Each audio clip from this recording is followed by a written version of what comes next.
So number one thing that I would recommend when getting into real estate investing is to have a lot of conversations with a lot of different people. So what I mean by that is that if you ask a realtor, somebody who's selling a property, how much a place will rent for, they're going to tell you that it's going to rent for a ton of money because they're trying to sell a home. And they're kind of incentivized to tell you that a place is going to rent for more. If you talk to a property manager, they want to give you a really accurate number for what it's going to rent for, because ultimately if you do buy a place and end up renting it out, if the property is not cash flowing, you're either going to sell the property or you're going to want to self-manage it, because you're not going to have the money in order to manage the property. And if you go and look at a property with a general contractor and he's the one that's doing the work, or she's the one doing the work, they're going to want to fix everything. And so then that's going to really throw off your metric numbers. So what I like to do is talk to multiple realtors, get a good idea about what a good area is to buy a property, what an accurate rental price might be. Talk to a property manager to verify everything, do a little bit of price shopping there to make sure you have all the details. And then talk to multiple general contractors to critique each other's recommendations to figure out what actually needs to be done.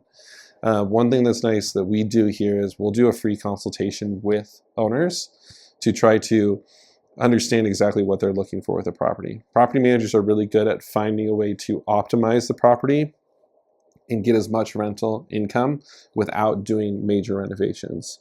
If you're going to sell the home and try to flip it, you want to talk to a realtor who does that all the time and is looking to optimize the sales price. But if you're looking to optimize the rental price, you don't want to invest too much in renovations. That's a very painful thing, is when we show up to a place that is freshly renovated as if it's a flip, and then it's being told to rent out, and I'm like, you didn't need to do 90% of these upgrades, because it's not going to actually get you any more rental income.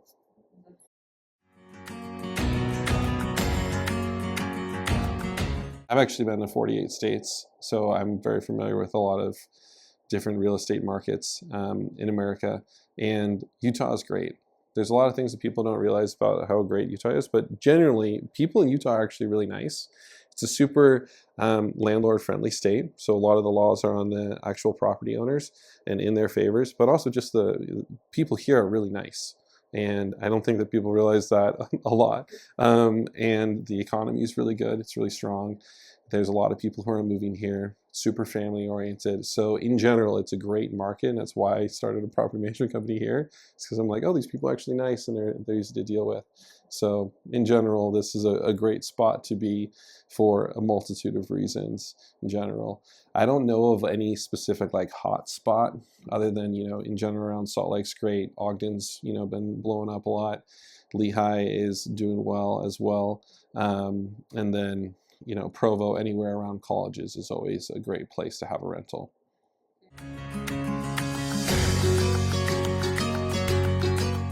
In all honesty, if you are renting on a property and you have a great renter and you're self-managing it, that's probably fine. You probably don't need a property manager.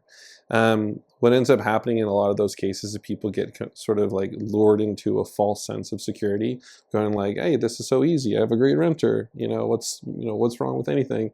And then that person moves out, and then they get somebody new in there, and then all of a sudden they realize that their lease isn't prepared. They don't really have good documentation on what the property looks like. They have to do all sorts of maintenance coordination that they've never done before, and they're getting calls in the middle of the night, and they don't know how to handle their relationship. So I wouldn't necessarily say that if you have one property, you have to hire a property manager. So you have a great tenant, your life is easy, that's wonderful, I'm happy for you. But if you're getting people moving in and out, and then you're not sure about your lease, and you're not sure, and you're running into some issues, or you're just looking for a little bit more of a break, then that's where I think it makes sense to consider a property manager, especially if you're looking to do it with multiple properties. You really want to start dialing it in, because this is a very important asset and you don't want to risk anything with it.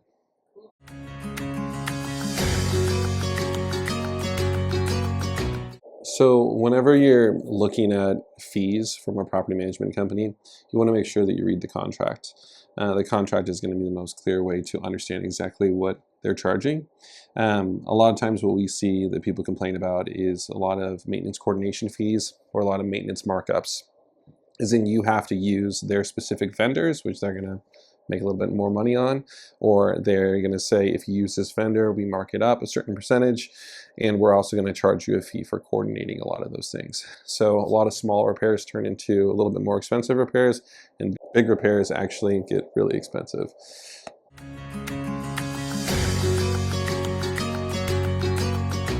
I'll answer this in two ways. So for maintenance, it's about attention to detail. So it's about actually going through and checking things, major things like leaks on the interior and exterior, checking under sinks. Anything where water goes is always a huge issue. Making sure that the properties are like up to date in terms of electrical and GFCI, make sure that it's safe for everybody to turn things on, turn things off. Those are all huge things. A lot of times little leaks are probably the biggest things that turn into larger projects. I've seen sinks where they start leaking a little bit and then it creates a hole all the way down into the basement because it's just neglected or something is going behind the wall. So you just need to have some experience and attention to detail in order to identify those things, and they can definitely blossom into bigger problems. The other thing that I would say is that one of the main things that people don't pay attention to in property management is maintaining the relationship with the tenants. So as much as you talk about like leaks and little things like that happening and becoming bigger issues, if you're ignoring your tenants and if you're not paying attention or having a good relationship with them, that's going to be like a leak and it's going to get worse over time. And by the time that you realize it's a bigger issue, you already have people who are resentful or dislike you, and then they're, you know, sitting there not wanting to renew or potentially have damaged the place more than you're aware of.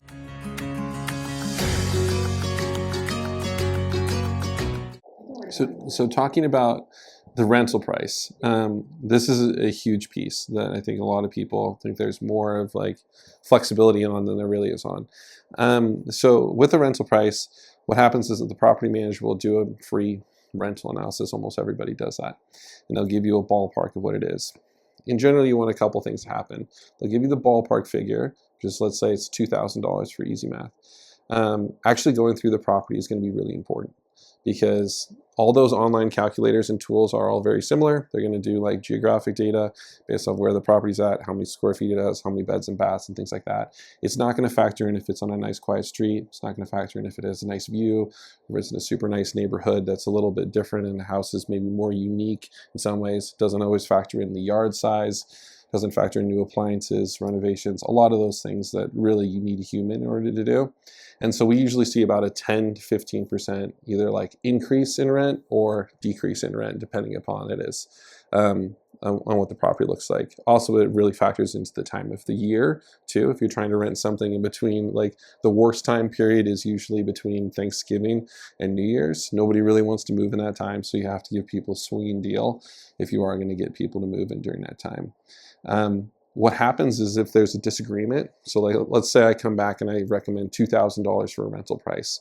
I have had it before where owners will say, well, my friend told me, who's a realtor, that it would rent for $3,000. We're always willing to do whatever the client wants. We will list it for $3,000 if you want us to list it for $3,000. Almost every single time it's been a horrible mistake. And what happens is that the property will sit vacant for a very long period of time. And then you're going to start to get very unsavory applications. These are going to be people who are seeing your property sitting there for 100 days and they're going to say, hey, I have no verified income. I get my income in some sort of way. And this is real. This happened where I had one guy who literally said, I work for Mary Jane Incorporated. And it was like fascinating, you know, what's the actual company? Oh, it's no company, you know, but I'll pay you 6 months in advance in cash. And I was like, that's quite an offer here, but he doesn't want to do a background check, doesn't want to do anything like that, just wants cash. And so those situations, you get into a lot more of those when a property sits vacant for a long period of time. I can tell you with that owner, they were very stubborn on their price and they would not drop it down. As soon as they dropped it down, we got it rented within 8 days. And it was a nice family who came in there. It was wonderful, and it's been rented for over a year for them now. So they kind of put themselves through a lot of pain and suffering by not listening to us. And ultimately, in this situation, as great of a property manager as we imagine that we are sometimes, the market will always determine the price. So if we put it out there for $2,000 and that's a fair price, we're going to get good people who apply and that are going to come through here and be well-qualified applicants. If we price it incorrectly, we're not going to get many applicants, and applicants we do get are usually going to be with some type of caveat that you may not want to have for a rental.